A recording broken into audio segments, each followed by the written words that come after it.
Hello friends, आपके अपने YouTube channel Gyandeep Gurukul में आपका स्वागत है। आज हम पढ़ेंगे संख्या तथा संख्या पद्धति यानी नंबर एंड नंबर सिस्टम। संख्या तथा संख्या पद्धति यानी संख्या पढ़ेंगे और संख्या के प्रकार पढ़ेंगे। तो संख्या जिसको इंग्लिश में कहते हैं नंबर, संख्या कहते किसे हैं? तो 0, 1, 2, 3, 4, 5, 6, 7, 8 तथा 9 के संयोग से अंकों के संयोग से संख्या बनती है। अब पढ़ेंगे संख्या के प्रकार। एक नंबर प्राकृत संख्या, जिसको इंग्लिश में कहते हैं नेचुरल नंबर। प्राकृत संख्या किसे कहते हैं? तो गिनती की संख्या को प्राकृत संख्या कहते हैं। जैसे गिनती की संख्या को हम लोग n से डिनोट करते हैं। जैसे 1, 2, 3, 4, 5, 6, 7, 8, यानी गिनती जाएगी कहाँ तक? जिसका कोई अंत नहीं है, इसलिए इन्फिनिटी। इसका नेक्स्ट नंबर है पूर्ण संख्या, जिसको इंग्लिश से कहते हैं होल नंबर। पूर्ण संख्या कहते किसे हैं?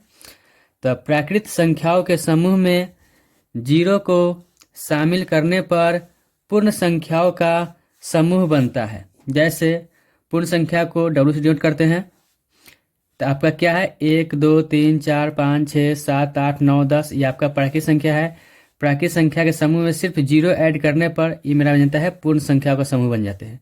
तो पूर्ण संख्या कहाँ तक लिखेंगे? इसका भी कोई अंत नहीं है, यानी इन्फिनिटी। नेक्स्ट है पूर्णांक संख्या, जिसको इंग्लिश से कहते हैं इंटीजर नंबर। तो ऋणात्मक संख्याओं, शून्य एवं प्राकृत संख्याओं के समूह को पूर्णांक संख्या कहते हैं। जैसे ये आपका क्या है? ऋणात्मक संख्या है, शून्य है और धनात्मक संख्या है। इसी को हम लोग कहते हैं ऋणात्मक संख्या कहते हैं। नेक्स्ट है परिमेय संख्या। परिमेय संख्या, जिसको इंग्लिश में कहते हैं रेशनल नंबर। तो परिमेय संख्या किसे कहते हैं?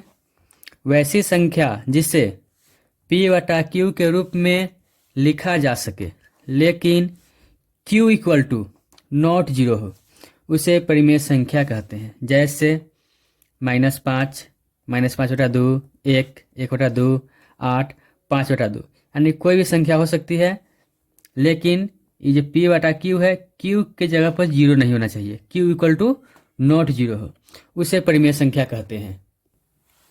या जिसका दशमलव प्रसार शांत हो, उसे परिमेय संख्या कहते हैं।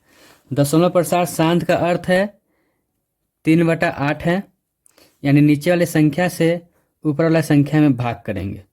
जिसका शेषफल अगर 0 आ जाता है तो वह शांत होगा।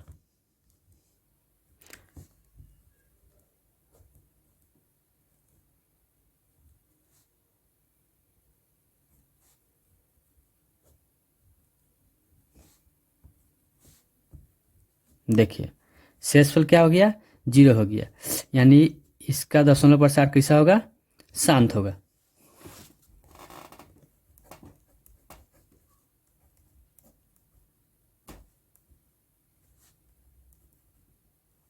देखिए इसका भी शेषफल क्या आ गया? 0 आ गया। ये क्या होगा?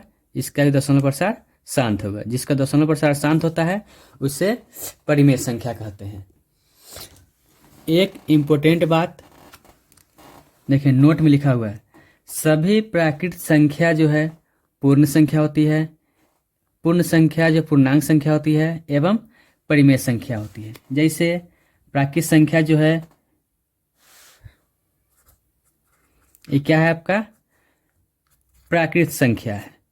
प्राकृत संख्या है जो आपका क्या है? पूर्ण संख्या भी है, ठीक है, और पूर्णांक संख्या भी है, और इसको परिमेय संख्या भी लिख सकते हैं P/Q के रूप में। ये आपका परिमेय संख्या है। तो जैसे अगर आपको क्वेश्चन पूछा जाए क्या परिमेय संख्या जो है प्राकृत संख्या है, तो असत्य। क्या पूर्णांक संख्या प्राकृत संख्या है? असत्य। जैसे कहेगा पूर्ण संख्या जो है प्राकृत संख्या है, नहीं, पूर्ण संख्या आपका ये है,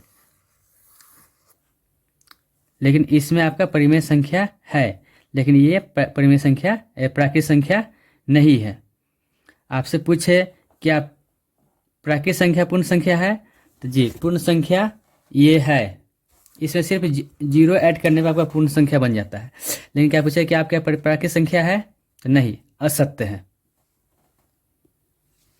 नेक्स्ट है आपका अपरिमेय संख्या, इरेशनल नंबर। जिन संख्याओं को परिमेय संख्या के रूप में व्यक्त नहीं किया जा सकता उसे अपरिमेय संख्या कहते हैं। जैसे √2, √5, 1/√2, √4/5, जिसको है परिमेय संख्या के रूप में व्यक्त नहीं किया जा सकता, इसे अपरिमेय संख्या कहते हैं। या जिसका दशमलव प्रसार अशांत हो उसे अपरिमेय संख्या कहते हैं। दशमलव प्रसार अशांत कहने का तात्पर्य है जैसे पाई का मान क्या होता है 22/7। यह एक अपरिमेय संख्या है जिसे नीचे वाले संख्या से ऊपर वाले संख्या में भाग करने पर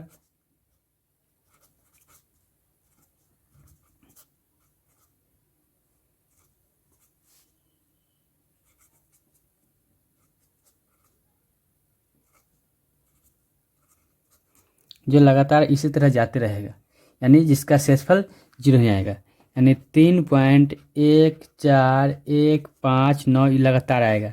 ये आपका क्या हो गया, अशांत हो जाएगा। इसी तरह 3/10 इसको काटिएगा लगातार, ये आएगा 3.333 लगातार आएगा, ये भी आपका अशांत है। या जिस संख्या का वर्गमूल पूरा नहीं निकलता है उससे भी अपरिमेय संख्या कहते हैं। जैसे √2 का मान निकालिएगा तो ये भी 1.414 इसी तरह संख्या देते रहेगा, ये भी आपका अपरिमेय संख्या है। नेक्स्ट है आपका वास्तविक संख्या। तो परिमेय संख्या प्लस अपरिमेय संख्या इक्वल टू होता है वास्तविक संख्या। वास्तविक संख्या जिसको इंग्लिश में कहते हैं रियल नंबर, सभी परिमेय एवं अपरिमेय संख्याओं के समूह को वास्तविक संख्या कहते हैं। जैसे ये आपका परिमेय संख्या है, ये आपका अपरिमेय संख्या है, दोनों को एक साथ मिला देंगे, ये मेरा बन जाता है वास्तविक संख्या। नेक्स्ट है सम संख्या, जिसको इंग्लिश कहते हैं इवन नंबर। तो सम संख्या वे संख्या है जो 2 से पूरा विभाजित हो जाती है, उसे सम संख्या कहते हैं। जैसे 2, 4, 6, 8, 10, 12, 14, 16 ये सब क्या है संख्या जो 2 से पूर्ण विभाजित हो जाएगी, उससे परिमेय संख्या कहते हैं, सम संख्या कहते हैं। नेक्स्ट है विषम संख्या। विषम संख्या इंग्लिश से कहते हैं ऑड नंबर। जो संख्या 2 से पूरा विभाजित नहीं होती है उसे विषम संख्या कहते हैं। जैसे 1, 3, 5 इसमें भाग दीजिएगा तो ये पूरा विभक्त नहीं होगा, इसे कहते हैं विषम संख्या। नेक्स्ट है आपका अभाज्य संख्या या रूट संख्या, जिसको इंग्लिश कहते हैं प्राइम नंबर। वे प्राकृत संख्या जो सिर्फ एक तथा स्वयं से विभाजित होती है, अभाज्य संख्या या रूट संख्या कहलाती है। जैसे 2 जो होगी 1 या 2 से विभाजित होगी, यानी 1 तथा स्वयं से विभाजित होगी। जैसे 3, 2 का गुणनखंड क्या होगा, 1 होगा नहीं तो 2 होगा। 3 1 होगा नहीं तो 3 होगा, यानी वैसी संख्या जो 1 तथा स्वयं से विभाजित हो तो उससे कहते हैं अभाज्य संख्या या रूट संख्या। या वैसी संख्या जिसका 2 गुणनखंड हो उससे अभाज्य संख्या या रूट संख्या कहते हैं। जैसे 2 गुणनखंड क्या होगा, 1 2, 3 का 1 3, 5 का 1 5। उसी तरह वैसी संख्या जिसका गुणनखंड केवल 2 हो उसे अभाज्य संख्या या रूट संख्या कहते हैं। नेक्स्ट है आपका यौगिक संख्या या भाज्य संख्या। यौगिक संख्या जिसको इंग्लिश कहते हैं कंपाउंड नंबर। वे प्राकृत संख्या जो एक तथा स्वयं के अलावा दूसरी संख्या से विभाजित हो उसे कहते हैं यौगिक संख्या। जैसे 4 जो है तो 1 से कटेगा, 2 से कटेगा और 4 से कटेगा, यानी वैसी संख्या जो एक तथा स्वयं के अलावा किसी दूसरे संख्या से विभाजित हो उससे कहते हैं यौगिक संख्या। जैसे 6 1 2 3 6 1 और स्वयं से भी और उसके अलावा अदर संख्या से विभाजित होती है उसे कहते हैं यौगिक संख्या। या वैसी संख्या जिसका 2 से अधिक गुणनखंड हो उसे यौगिक संख्या कहते हैं या भाज्य संख्या कहते हैं। जैसे 4, 6, 8, जैसे 4 का 1, 2, 4 2 से अधिक गुणनखंड है। 6, 1, 2, 3, 4 इसका 2 से अधिक गुणनखंड है। इसको यौगिक संख्या या भाज्य संख्या कहते हैं। हमारे चैनल पर पहली बार आए हो तो चैनल को सब्सक्राइब, लाइक और शेयर जरूर करें।